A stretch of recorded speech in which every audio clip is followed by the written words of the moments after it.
A short guide to towns without a past. The softness of Algiers is rather Italian. The cruel glare of Oran has something Spanish about it. Constantine, perched high on a rock above the Rummel gorges, is reminiscent of Toledo. But Spain and Italy overflow with memories, with works of art, and exemplary ruins.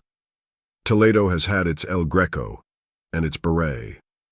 The cities I speak of, on the other hand, are towns without a past. Thus they are without tenderness or abandon. During the boredom of the siesta hours, their sadness is implacable and has no melancholy. In the morning light, or in the natural luxury of the evenings, their delights are equally ungentle.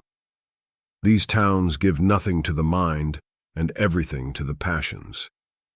They are suited neither to wisdom nor to the delicacies of taste. A Barrés, or anyone like him, would be completely pulverized.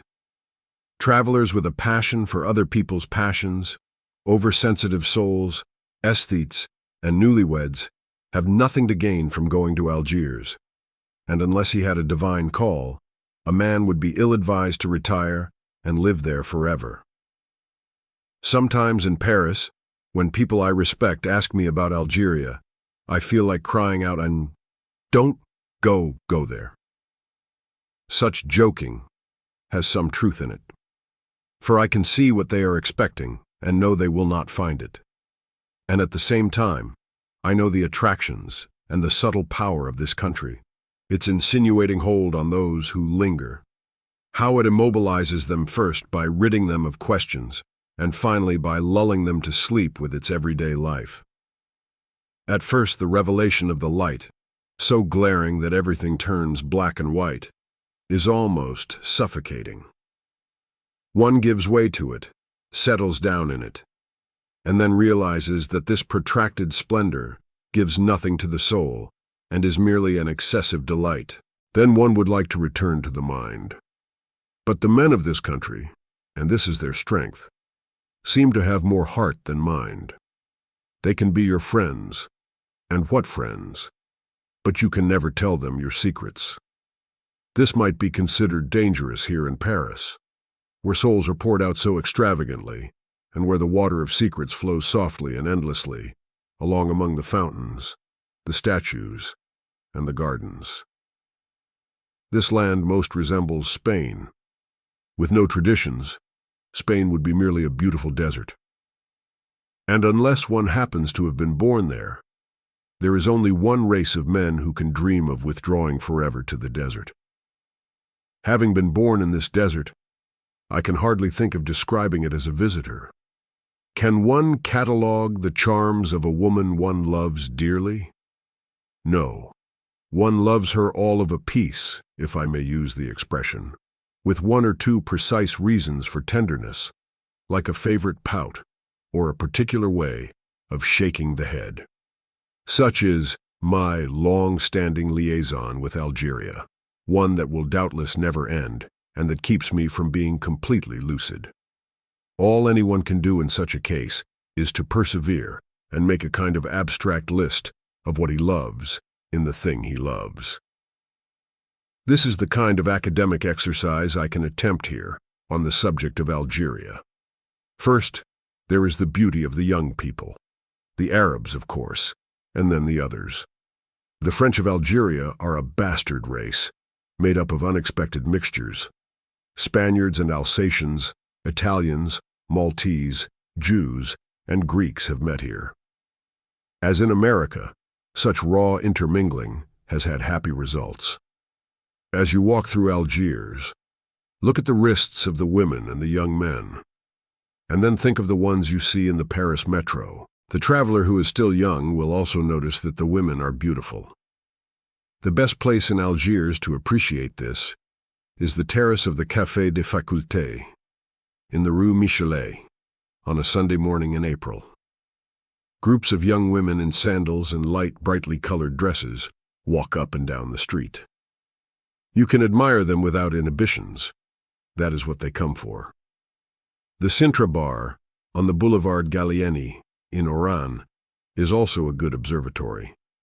In Constantine, You can always stroll around the bandstand.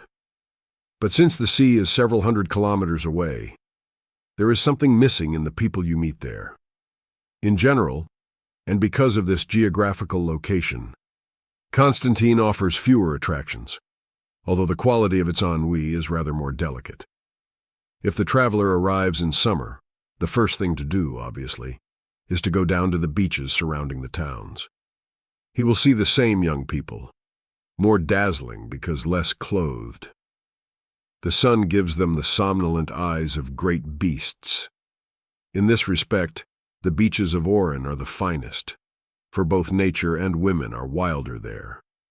As for the picturesque, Algiers offers an Arab town, Oran, a Negro village, and a Spanish district, and Constantine, a Jewish quarter. Algiers has a long necklace of boulevards along the sea. You must walk there at night. Oran has few trees, but the most beautiful stone in the world. Constantine has a suspension bridge, where the thing to do is have your photograph taken. On very windy days, the bridge sways to and from above the deep gorges of the Rummel, and you have the feeling of danger.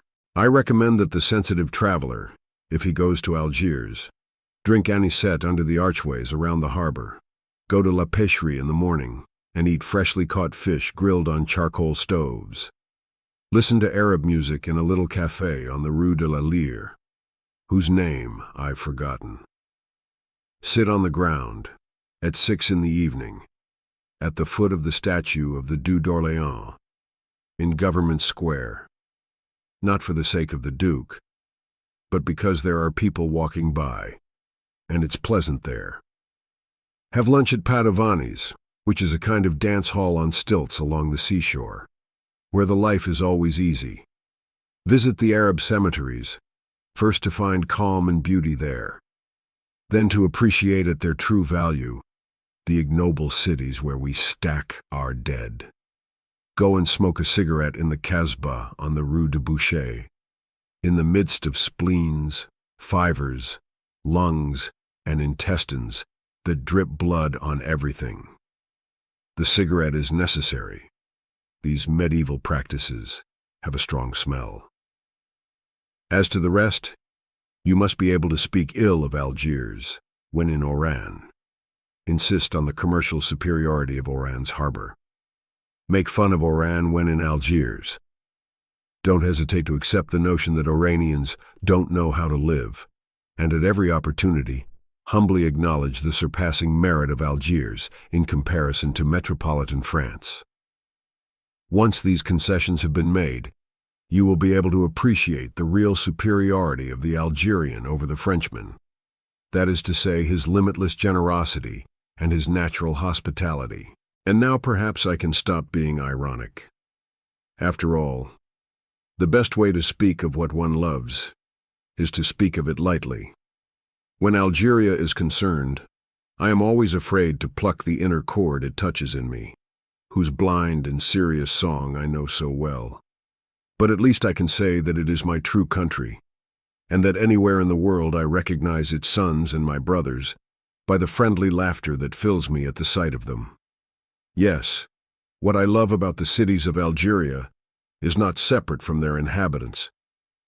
That is why I like it best there in the evening when the shops and offices pour into the still, dim streets, a chattering crowd that runs right up to the boulevards facing the sea and starts to grow silent there as night falls and the lights from the sky, from the lighthouses in the bay, and from the street lamps merge together little by little into a single flickering glow. A whole people stands meditating on the seashore then, 1,000 solitudes springing up from the crowd. Then the vast African nights begin, the royal exile, and the celebration of despair that awaits the solitary traveler. No, you must certainly not go there if you have a lukewarm heart, or if your soul is weak and weary. But for those who know what it is to be torn between yes and no, between noon and midnight, between revolt and love, and for those who love funeral pyres along the shore, A flame lies waiting in Algeria.